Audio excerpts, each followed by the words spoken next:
Hey guys, I'm with Trell. We're not at Dragon's Lair, but that doesn't stop us from getting a video. What deck is this? It's Noble Knights, but as the owner calls it, Dark Knights. Oh, what do you mean the owner? I thought this was yours. I don't play Noble Knights. This is not my deck, but I'm going to profile it because he's busy and he wants me to profile it. Cool. Let's hop into the fun. Shit. All right, first you got Triple Madro, whatever you want to pronounce her as. Can you see it? Pretty much she is the boss of the deck.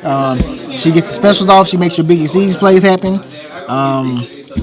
She's normal. She's normal whenever she's not equipped, which makes her really good. She's unfinished chainable until you equip her.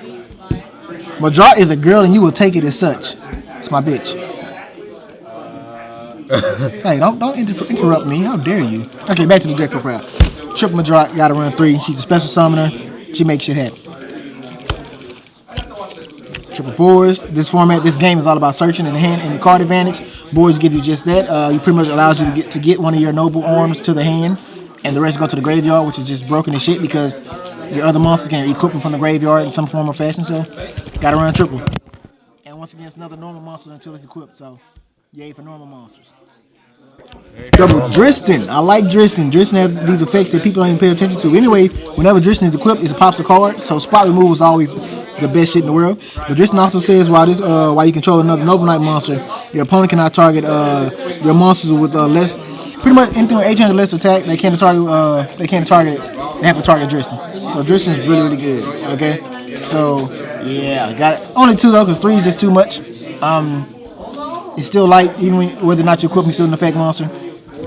I just like him because he can pop shit, but this ain't my deck. So, next, Noble Knight Gawain. Anytime you control a normal light monster, you can special summon this card from the hand. Only run it at 1 because it's a dead draw sometimes, and most times your bigger combos are going to come from you having your noble arms in play.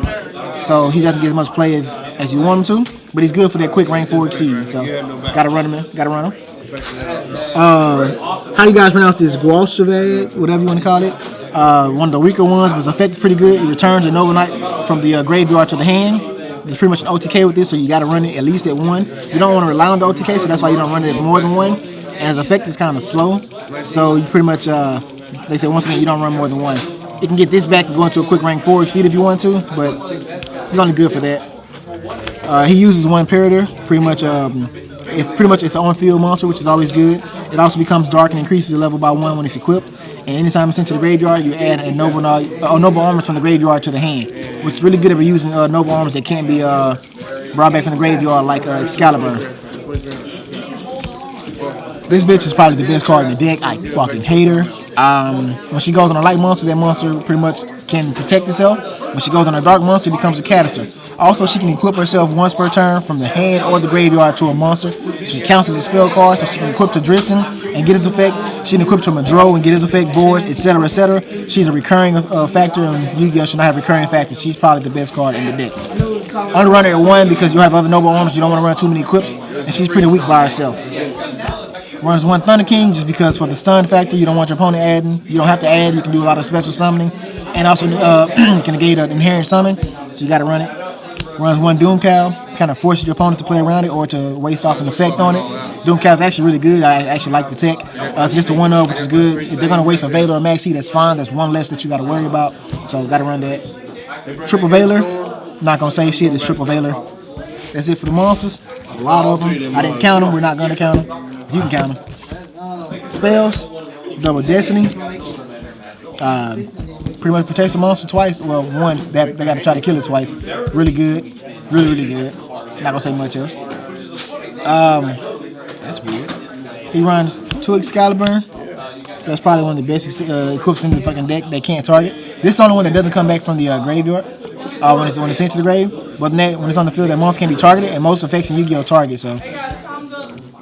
Oh, not us. But yeah, most effects in Yu-Gi-Oh! Target, so this card makes it really good. You pretty much go Madro, equip with this, and at that point, Madro just became a powerhouse. This card can also be banished from the graveyard to go into an extra Exceed, which I'm not going to go through all that. You guys can read it up. But I can go to an extra Exceed, which pretty much helps you guys with an on-field presence. So, I don't know why he doesn't run 3. I like 3, but 2. He runs double Gallatin, which is weird to me, but Gallatin's pretty much the one that gives you 1,000 attack. And it goes down by 200 each standby phase, each of your own standby phases. So it's pretty much just there for the powerhouse. I think it's decent. This card is actually really good. A few tier, whenever your opponent tries to set up a lot of defenses, you just equip to a warrior and just start popping shit. The monster goes down is about 500 attack, but it doesn't matter because you're probably going to exceed, especially if it's like a Boars or a Dro. So one of is good enough because it doesn't give you any power boost. It's just good for dropping down defenses. Caliburn, I don't like the card. It's just there for 500 attack. It gives you 500 life points, but I think pretty much that's the whole point of it being there, just to give you the extra 500 attack because sometimes you need that powerhouse. Your monsters aren't that big on their own, so it's just there for that. But I personally wouldn't use it. That's just me. Double duality. You don't want to run triple because you do a lot of special summoning, but sometimes you don't. You're just trying to get your pieces together. So duality is always good. And of course, the net token. Rhoda, because all your targets are warriors.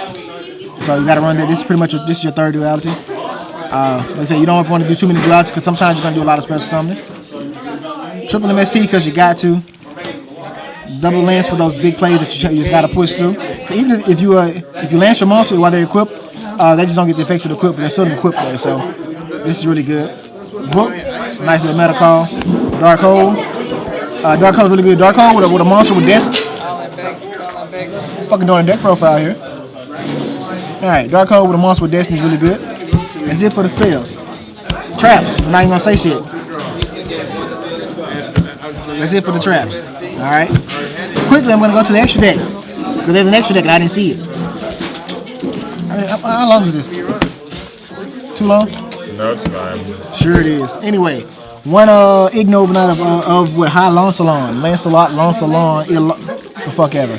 Pretty much when it's summoned, what is it? I think it gets me equipped, doesn't it? Yeah. When this card is summoned, you equip one noble equipped from the deck to this card. And if this card is showed a monster by battle, you can add one noble knight or noble orange card from your deck to your hand. You can only control one of these. This card is really good. Anything that has an on summon effect is really good. And this card's not that bad. It's just not that strong, and it's not that easy to bring out, but it's really good. This is pretty much your heavy storm. You pop cards on your opponent's side, well, spells and traps on your opponent's side of the field up to the number of noble arms you control. So they're really good. I like it. I don't like to use it against me, but I like it because we need heavy storms. This is pretty much your another one of your spot removers. You get him with a few equips, he's pretty much going to powerhouse through the rest of the game. Just detach and pop any monster on the field. Simple as that. Really nice. He used the Laval chain. Probably wouldn't, but I know why. He can send he can pretty much send an equip to the graveyard. He can send his Gwen to the graveyard. He can put like a Madro or something on the top of the deck for the next turn's play if he's kind of trying to force it out. It's really good. I think there's other options he can summon into, but I can understand the grind game, so that's why it's in there. Omega, everything's light. You want to get past the back row. Pavlovative, everything's light, plus you want to negate a monster's effect that's in your way. So this card's really good. Plus if it dies, you get a plus. Cowboy's a game winner. Everything's a warrior. Sometimes you need that powerhouse. Sometimes you need to kill multiple targets or get it over quicker. Once again, everything's a warrior. Dweller, because you got to.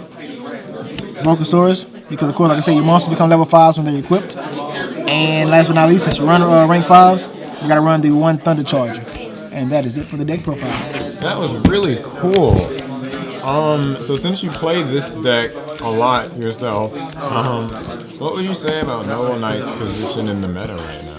They don't have anyone. They don't have one. At the moment. Okay, subscribe, guys. I'm just kidding, but No, they really don't. They're good, and I'm not gonna lie. When they have they have their Exceed with a Destiny and Excalibur and probably a Galaxy to give them juice. Like it's really hard to come around because you can't target and you can't really destroy it. So it does cause a lot of problems. But there's ways around it. Pretty much at that point too, they're pretty much just trying to beat through, but they don't really have a lot of field advantage.